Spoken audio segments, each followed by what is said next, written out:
Está começando mais um Boletim no Rádio, o podcast do Sistema FAEP-Senar Paraná, onde os jornalistas da equipe de comunicação comentam as notícias que estarão nas páginas da próxima edição do Boletim Informativo, que é a revista semanal aqui da casa.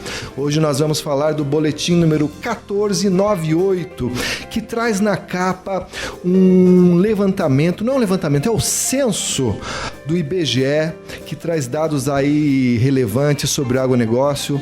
E para falar dele, nós trouxemos hoje aqui na nossa bancada o economista do Departamento Técnico Econômico da Federação da Agricultura, Luiz Eliezer. Como é que vai você, Luiz? Olá, André. É um prazer estar aqui mais uma vez conversando com o amigo ouvinte.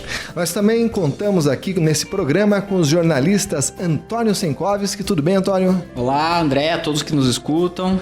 E Bruna Fioroni. Como é que vai, Bruna? Olá, André, tudo bem? Um olá para quem está nos ouvindo. Olha, sabe uma coisa que me chamou a atenção?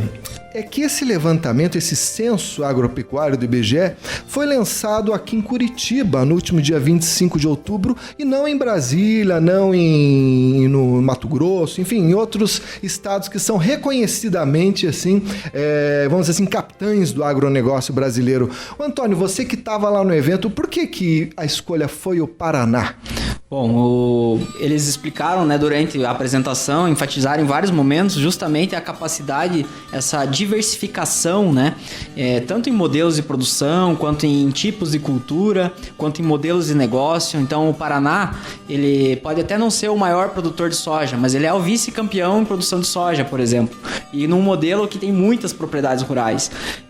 O Paraná é o vice-líder ou líder em várias culturas e tem essa característica, essa capilaridade enorme, A gente sabe... E tem uma área menor, que os grandes produtores, Um pouco mais de 2% do território nacional o Paraná tem, e mesmo assim somos aí... temos uma participação enorme na economia do Brasil por meio do agronegócio. E Luiz, o que a gente poderia destacar desse censo agropecuário? Que tipo de novidade ele está apontando aí que é relevante o nosso ouvinte conhecer? Bom, o censo agropecuário ele ocorre a cada 10 anos. O último censo que tínhamos era de 2006. O censo ele fornece uma radiografia do setor agropecuário brasileiro. E ele é importante justamente para as formulações de política pública e para avaliar também os resultados das políticas públicas passadas. Desse censo é importante destacar o grande aumento da produtividade. A produtividade ela foi multiplicada aqui no Paraná.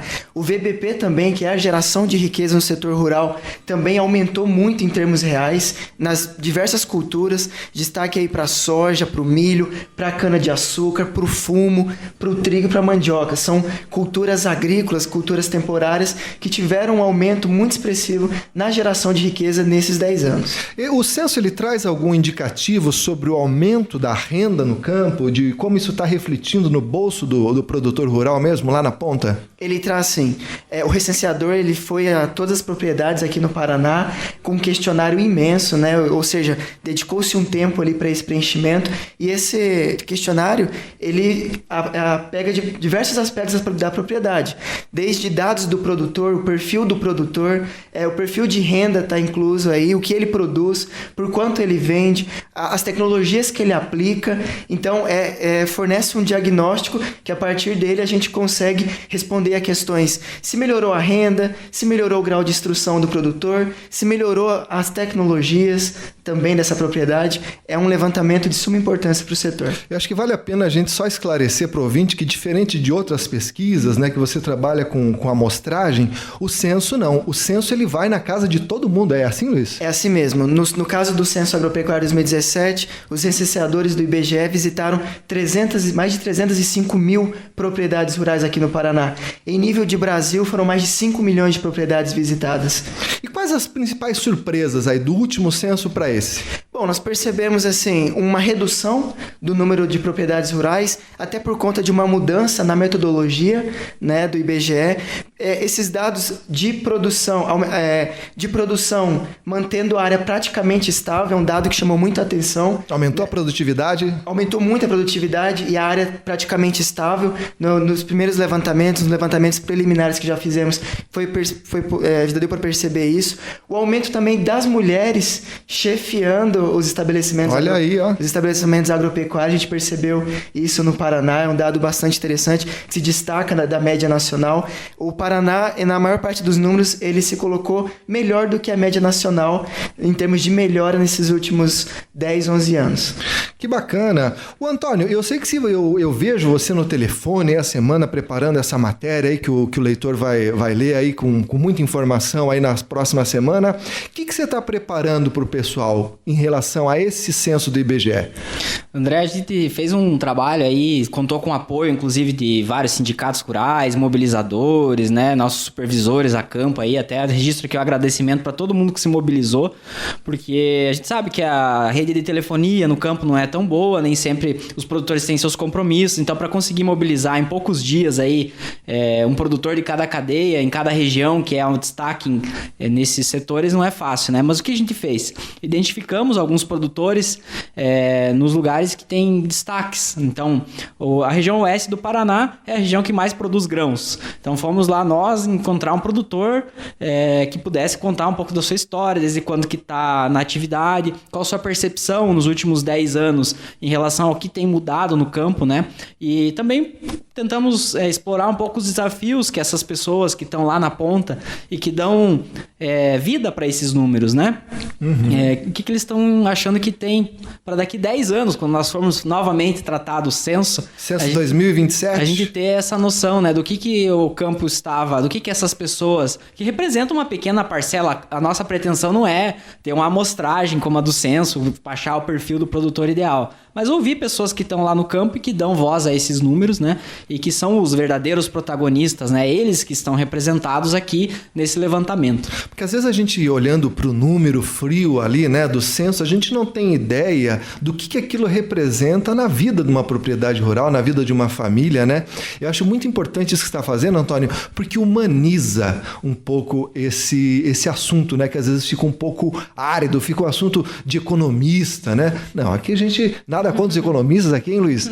Mas aqui é muito importante a gente trazer esse relato pessoal, às vezes, né? Da percepção do... E a gente, é isso, André, e a gente descobre muitas coisas, né? Por exemplo, eu estava conversando com um produtor de trigo aqui em Londrina e ele me explicou como o fato de ele apostar tanto na cultura de trigo, mesmo depois de ter um ano como foi o ano passado, que teve uma perda enorme, praticamente total em alguns talhões, né? Que tem uma questão de agregar muito valor em relação ao controle de ervas daninhas no próximo ciclo, né? Eu falei com um produtor de leite lá no sudoeste do Paraná, que hoje é a maior bacia leiteira, e ele falou sobre a mudança que ele tem acompanhado entre os vizinhos dele, entre as pessoas com as quais ele trabalha, de mudar a questão do perfil do produtor mesmo, né? De as pequenas propriedades estarem desaparecendo, as pessoas que têm escala tá sobressaindo. Então, uma série de fatores que a gente só consegue descobrir conversando com as pessoas e elas dando esse relato pessoal, né? Da sua percepção aí na sua comunidade. Que beleza! E sabe que informação também vai ser reforçada aqui para as cadeias de frango e aves, né? A Federação da Agricultura do Paraná, juntamente com o Senar, está promovendo agora uma nova rodada de levantamento de custos dessas duas cadeias, que eu não sei se o ouvinte sabe, mas o Paraná é o maior exportador de frango do Brasil.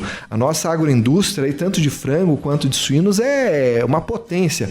Então, o produtor precisa conhecer os seus dados para poder sentar na mesa de negociação com a agroindústria, sabendo do que ele está falando, né? Ô Luiz, como é que vai ser esse trabalho de campo aí? Bom, na próxima semana, né, entre os dias 4 e 8 de novembro, estaremos indo a campo, né, em diversos municípios aqui do estado, numa primeira etapa, principalmente nos municípios do oeste e do sudoeste, fazendo levantamento dos custos de produção, tanto de aves quanto de suínos. Nós já fizemos esse levantamento no mês de junho, né, e agora vamos fazer mais uma rodada para verificar como é que está a saúde econômica e financeira desses produtores, geralmente integrados das agroindústrias. indústrias, como você mencionou. E a FAEP, ela lançou recentemente um aplicativo de celular em que o camarada tem ali uma calculadora da avicultura, que ele consegue inserir ali os dados do custo de produção. Já dá para ter uma ideia de como esse dispositivo, aí, como esse aplicativo vai ajudar nesse levantamento de dados? Sim, a ideia é que o produtor baixe, né, o aplicativo do sistema FAEP e preencha os dados da sua propriedade na calculadora, como você mencionou. Os produtores que vão participar desses painéis já vão ter preenchido alguma coisa lá. Então, eles vão poder dar o suporte no andamento do painel, que o painel consiste na reunião de produtores, técnicos, cooperativas, até integrantes da indústria, para fazer esse levantamento de custo. Então, se o produtor já for preparado, né, pelo menos já com as coisas anotadas. Isso, com parte já preenchida, pelo menos no app, o trabalho vai ser muito mais dinâmico, né? E eu poderia supor que num futuro, aí de repente breve ou não tão breve, quando todos os produtores, ou pelo menos a grande maioria, alimentarem esse aplicativo com informações, não vai ser necessário ir a campo? A gente pode fazer tudo via aplicativo, ou a ida do profissional a campo ainda vai ser necessária? A ida do profissional a campo, ela é importante para a gente fazer justamente determinar a propriedade modelo da região, né? Com o app a gente vai conseguir sempre atualizar os preços e os parâmetros técnicos, mas a ida com certeza no campo vai ser reduzida, mas ela ainda é importante justamente para a gente ter um desenho da moda da região, porque no app o produtor vai levantar o custo dele e vai comparar com essa moda da região. Então, entendi. Isso, então é importante que a gente vá ainda ao campo, né? Estaremos indo ao campo fazendo levantamento desses coeficientes técnicos. E André, um dado curioso, né, que o IBGE apontou no Censo Agropecuário, você sabe quantos frangos o Paraná tem hoje?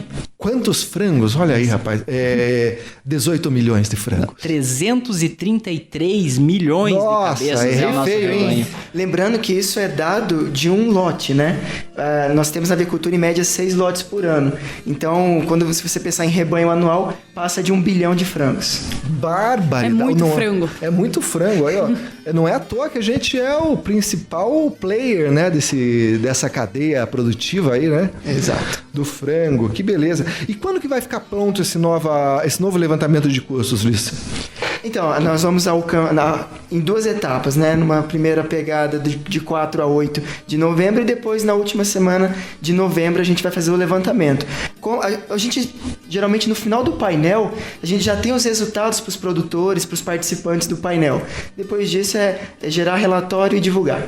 Maravilha. E a gente já tem algum retorno, algum feedback dos produtores que participaram do primeiro levantamento que foi feito esse ano, lá pela metade do ano? Sim, eles participam, a gente depois manda os relatórios para validação, eles contribuem bastante, às vezes tem algum ajuste técnico a ser feito, a participação é sempre muito expressiva desses produtores. E aqui deixar o recado, você produtor que está nos ouvindo, você que é avicultor, sinocultor, participe dos painéis, porque sem os dados da sua propriedade não vai ser tão completo assim, né? E você estando lá trocando informação é mais um subsídio que você vai ter para negociar com a sua integradora, com a agroindústria, e não acusando aqui as agroindústrias de passar o produtor para trás, longe disso, mas vai poder trabalhar com dados concretos, dados reais, né? Com conhecimento de causa, né? Aqui nos Campos Gerais a gente teve um exemplo prático, né? Logo que os números saíram, a nível de uma reunião ali com a integradora, eles conseguiram comparar os resultados deles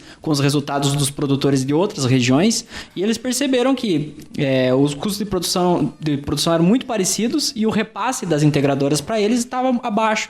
Então, logo de cara, eles já conseguiram equiparar esse repasse e foi um efeito prático muito rápido, assim, né? E que interfere diretamente na produção do dia a dia. É justamente essa a ideia, Antônio. Fornecer para o produtor uma ferramenta para que ele possa se utilizar nas negociações. Maravilha, gente. Saindo um pouco da proteína, indo para as frutas. Eu queria saber da Bruna. Bruna, eu fiquei sabendo que lá em São José dos Pinhais está acontecendo um processo interessante em relação ao morango. Como é que é isso? Exatamente, André. Em São José dos Pinhais, né, que é um município aí muito forte, né, na produção de morango, está aí em segundo lugar na produção mesmo? estadual de morango. E o foco agora, né, dos produtores é a capacitação, né, a qualificação para que o produto ele seja um produto com mais qualidade e principalmente mais sustentável também, né? Isso em relação ao uso de agroquímicos? Isso, exatamente. Boas práticas, que é inclusive o tema aí dessa matéria. É o proprietário de uma distribuidora de São José de alimentos congelados, né, identificou que o morango que ele comprava não estava do jeito que ele queria. E daí ele foi atrás, né, do sindicato, né, Secretaria de Agricultura, para ver o que poderia ser feito. E como resultado, ele mobilizou aí uma rede de capacitação dos produtores de morango no curso de Boas Práticas Agrícolas do Senar Paraná. E como uma recompensa, né, vamos dizer assim, e também para incentivar a qualificação, ele paga mais pelo morango que tem a certificação do curso do Senar Paraná. Olha que beleza. Ou seja, o produtor que quer ganhar mais, basta fazer o curso do Senar Paraná e aplicar na sua propriedade. Isso já tinha acontecido recentemente, não exatamente dessa forma, mas com uma certificação da PIMO, né? Que o pessoal estava buscando mais informação para ter essa certificação, né, de boas práticas, e isso repercutia diretamente na remuneração, né? É de certa forma um incentivo também para a produção integrada, porque eu conversei com um casal de produtores que foram um dos primeiros, né, a participar da capacitação que o proprietário lá ajudou a promover, e eles já estão interessados em outras formas de melhorar ainda mais a produção deles, né, qualificar, e também eles investiram em infraestrutura, tem uma série, né, de vantagens, né, e resultados positivos aí dessa capacitação. Que maravilha! Então fica aí a dica aí para você que é produtor de morango aí, esse tipo de relação assim, né, de você remunerar mais quem entrega um produto na qualidade que você quer, não é raro aqui no Paraná, né? Exatamente. Cada vez mais casos acontecendo. E um detalhe até importante, né, também que ele, de certa forma, promoveu uma rede de qualificação, né? Porque até conversei com o pessoal com o presidente do sindicato, né? E o presidente de uma cooperativa lá de São José, que produtores que vendiam o produto para a distribuidora e que nem e também não participavam da cooperativa, também foram atrás para se qualificar. Os produtores da cooperativa também se qualificaram. Enfim, não foi a iniciativa teve o foco nesses produtores que vendiam o produto para a distribuidora, mas acabou alcançando aí uma rede de produção, né? Que maravilha, gente. Bom, nós vamos ficando por aqui nesse podcast. Queria agradecer aqui os meus colegas de bancada, especialmente ao Luiz Eliezer aí, que saiu da banca do PER para vir aqui participar do podcast. Muito obrigado, Luiz. Até a próxima. Sempre uma alegria, um privilégio. Bom, você que está nos ouvindo, você pode ouvir outros episódios desse podcast no nosso site, que é o www.sistemafaep.org.br. Você também encontra o podcast no Spotify, no YouTube e o link para esse podcast nas nossas redes sociais, que também estão lá no site. Então é isso, a coordenação de comunicação é de Carlos Guimarães e nós voltamos na semana que vem. Até a próxima!